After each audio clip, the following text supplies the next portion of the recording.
कुत्ते को वोट दे देना, पार्टी को वोट देते हैं। लेकिन आरजेडी को वोट मत देना। बिहार। जय हिंद, नमस्कार साथियों। क्या जो बीजेपी में रहेगा वही सच्चा देशभक्त है? अगर आप बीजेपी को छोड़कर अन्य पार्टी से चुनाव लड़ते हैं तो क्या आप देश गद्दार हैं? आप लायक नहीं हैं, आप जीत नहीं सकते, आप अच्छा काम नहीं कर सकते। क्या बीजेपी ही अच्छा काम करेगी? और बाकी जो hit machine training star Khesari Lal Yadav जो आरजेडी को ज्वाइन किया है, पहले उनकी पत्नी चंदा देवी लड़ने वाली थी, क्या अब खेसारी लाल यादव चुनाव लड़ रहे हैं? क्या वो जीतेंगे? वो विकास नहीं करेंगे, आरजेडी विकास नहीं करेगा, केवल और केवल बीजेपी करेगा।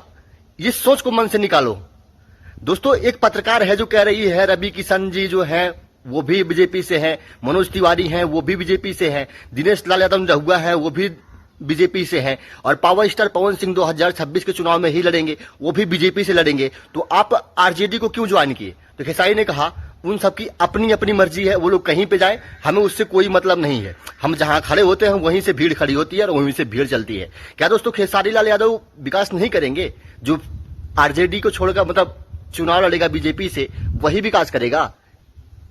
ये सोच को निकालो यार। देख रहा हूँ सोशल मीडिया पे खेसारी यादव को इतना फोर्स किया जा रहा है, इतना टारगेट किया जा रहा है। हर मीडिया वाले, हर खबर वाले लगभग यही फोर्स कर रहे हैं कि खेसारी ने क्यों ज्वाइन किया आरजेडी को, जब सब भोजपुरी का स्टार इसमें है उसमें है। तो खेसारी ने मुझे लगता है कि सही काम किया है, बेकार काम नहीं किया। मुझे लगता है ऐसा, ये मेरी सोच है। बाकी आप लोग क्या सोचते हैं? आप लोग कमेंट करके जरा बताओ।